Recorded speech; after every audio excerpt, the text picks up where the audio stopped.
Mga kabida, isang magandang oras sa lahat at welcome po sa aking channel. Ito po, umabol po si Vice President Sara Duterte, mga kabida, dito ho sa deadline na binigay po sa kanya ng Senate Impeachment Court para sagutin, mga kabida, ito hong articles of impeachment na isinampa po, mga kabida, ng House of Representatives.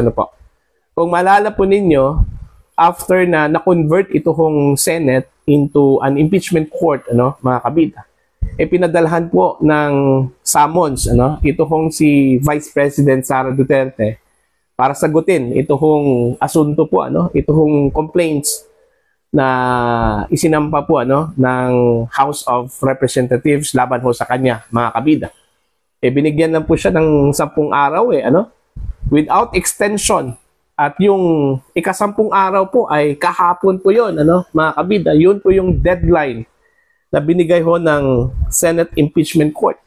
In fact, marami hong mga speculations na hindi raw sasagot ito kung si VP Sara. At mayroon pong posibilidad na i-waive ng Vice Presidente yung kanya hong pagkakataon po, nasagutin ito hong complaints po, mga kabida. Okay? Eto, babasahin po natin ito hong balita mula sa GMA News Online, mga kabida. Kasi yung maling akala po, nagkakatotoo po, mga kabida. Kasi nag-reply po ang Vice Presidente, Eto po, yung headline po, ng GMA News Online, mga kabida. VP Sara answers impeachment court, 6 dismissal of complaints. Ayun.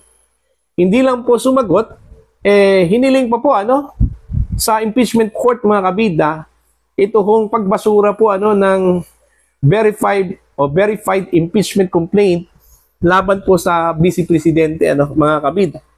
Eto, babasahin ko po yung kanila pong balita, Vice President Sara Duterte on Monday formally asked the Senate Impeachment Court to dismiss the verified impeachment complaint filed against her for being illegal, saying that it violated the 1-year bar rule under the 1987 Constitution.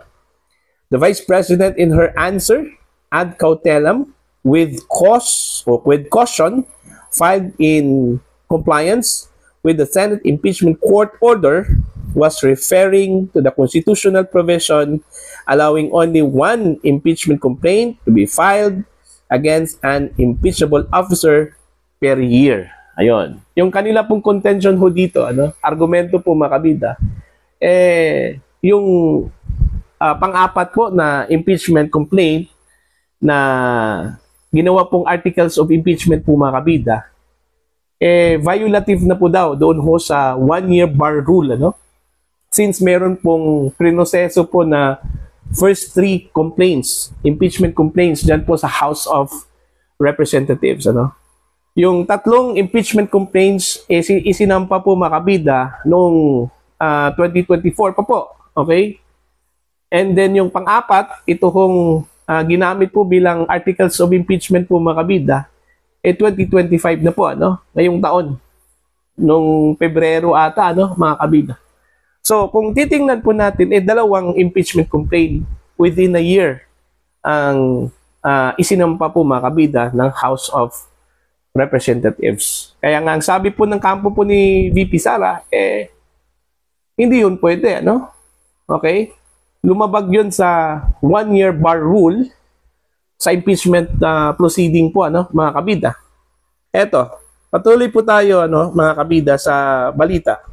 Ang dokumento po, mga kabida, na isinabmit po ng messenger mula sa Fortune Narvasa Salazar Law Firm, Okay? Ito po yung sinabi po sa kanila pong reply, Vice President Sara Z. Duterte, by counsel without waiving any jurisdictional and or other objections she has to this case, and the 4th impeachment complaint respectfully states the 4th impeachment complaint must be dismissed because it is void ab initio for violating the 1-year bar rule under Section 3, Paragraph 5, Article 11 of the 1987 Constitution, the document read. Okay? Ang ibig sabihin po ng void ab initio, ano? Parang it doesn't exist from the very beginning, ano? Simulat sa pool, hindi po siya nag-exist, mga kabida. Kaya ab initio, void ab initio, ano? Yun yung gusto po nilang ipabasura, no, mga kabida. Okay? Arnel Barrientos Jr., a messenger from the law firm Fortune Narvasa and Salazar, arrived at the office of Secretary General Renato Bantog at 5:49 p.m. carrying boxes containing copies of the 30-page answer ad cautelam. Yun. The House of Representatives earlier received a copy of Duterte's answer to the impeachment complaint at 3:53 p.m. as confirmed by House spokesperson attorney Princess Abante. The House prosecutors now have 5 days from receipt of the answer to provide their own reply. Since June 28 falls on a Saturday, they could still submit up to June 30, Monday. Ayun. So, sila na po ang binigyan po ng 5 araw po ng House of Representatives para i-rebut itong answer po, mga kabida. Mag-comment po sila dun sa answer po ni Vice President Sara Duterte sa articles of impeachment. At lalong-lalo na po, itong kanya pong motion to dismiss, itong verified impeachment complaint, mga kabida, laban po sa Vice Presidente. Eto po. To recall, Duterte was given a non-extendable period of 10 days starting June 11 to answer to the articles of impeachment against her since June 21 was a Saturday. She had until Monday, June 23, to respond. The summons were served to the office of the Vice President in Mandaluyong City by the Senate Sergeant at Arms on June 11, a day after the Senate convened as an impeachment court and the senators took their oath as judges. The Senate Impeachment Court had voted 18-5 to bring Duterte's case back to the lower house without dismissing or terminating it. The House of Representatives impeached Duterte on February 5 with over 200 lawmakers endorsing the complaint. The articles of impeachment were transmitted to the Senate the same day, but the upper chamber adjourned without tackling the impeachment case, mga kabida. So yun po.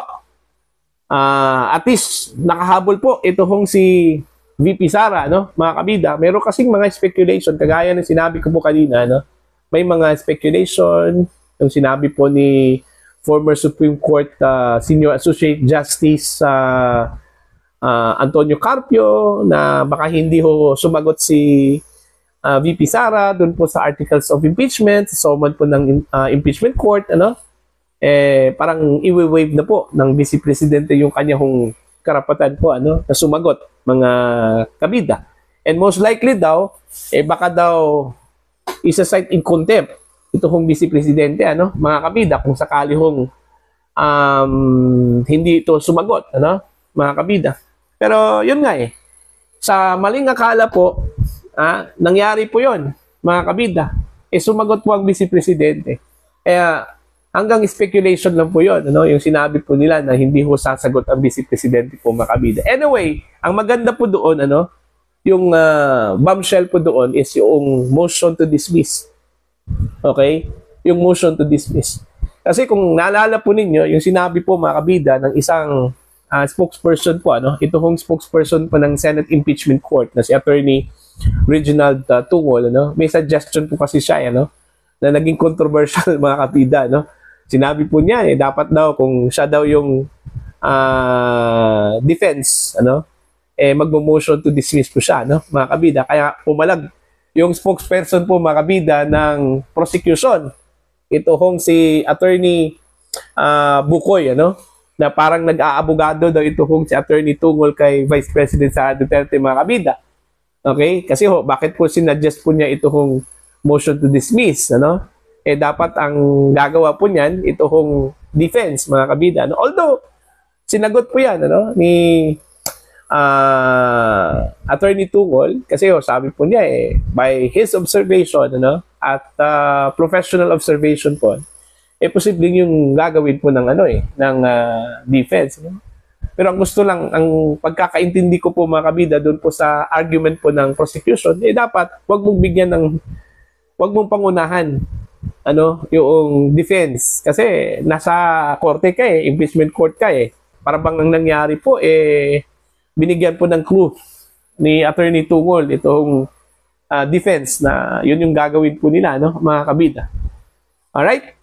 So, abangan na lang po natin ito kasi ang malaking tanong po dito kahit na po nag-reply po itong si Sara Duterte po mga kabida, ang malaking tanong po dito, kung matutuloy ba ang impeachment. Gaya ng sinabi ko po, doon sa previous vlog ko po mga kabida, may mga dalawang malalaking questions ang dapat bigyan ng pansin po ng Korte Suprema po mga kabida. Unang-una po, yung petition po ni Vice President Sara Duterte na yung articles of impeachment kung saan nakapaloob po yung fourth impeachment complaint, unconstitutional po yun, mga kabida. Dahil lumabag po siya doon sa 1-year bar rule. Pangalawa po, kung ang impeachment proceeding po na sinimulan noong 19th Congress po mga kabida, pwede ho bang tatawid yan sa 20th Congress? Isa din yung question of law na dapat sagutin po mga kabida ng Korte Suprema. Okay?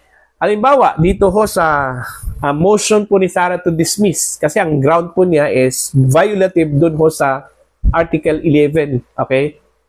Violative doon ho sa Article 11 po mga kabida. Ito hong 1-year bar rule. Okay? Now, ang question po dyan, pwede bang mag-interpret ang impeachment court dito ho sa question of law? Kasi yung pagkakalam po natin, pag question of law po mga kabida, ang Korte Suprema ang dapat mag-interpret po doon. Hindi ho ang impeachment court. Okay? Ang layunin lang po, mandato lang po ng impeachment court is to try and to decide. Okay? Either to acquit or to convict, mga kabida. Baka kailanganin naman po ito hong intervention po ng Korte Suprema po dito mga kabida. Okay? So, aabangan natin yan kasi most likely, mag-uumpisa ata ito hong trial po mga kabida kung matutuloy po ito after the State of the Nation address po ni Pangulong Ferdinand Bongbong Marcos sa 28 po. Okay? Sa 28 po, balita po natin, hindi ho a-attend ito hong si VP Sara po, mga kabida. Inumpirma na po yan, po, ni House Secretary General Reginald Velasco, At even the Vice President herself, nung tinanong po siya doon ho sa Melbourne, Australia po mga kabida, sinabi po niya na hindi ho siya a-attend sa 4th State of the Nation address ni Pangulong Ferdinand Bongbong Marcos. So, aabangan po natin yan kung tuluyan bang ibabasura po ng impeachment court ito hong impeachment complaint against the Vice President. Ayon na din doon ho sa kanila pong kahilingan po mga kabida na kailangang i-drop na po yung impeachment complaint dahil ho lumabag po ito sa 1-year bar rule. Okay? So, para po sa inyo, ano po ang inyong pananaw at opinion ho dito mga kabida? Please comment down. Sa mga hindi pa po subscribers sa akin channel, please subscribe. Just click the subscribe button, click the notification bell, click all para updated po kayo mga kabida sa aking mga uploads. Maraming salamat po sa inyo lahat.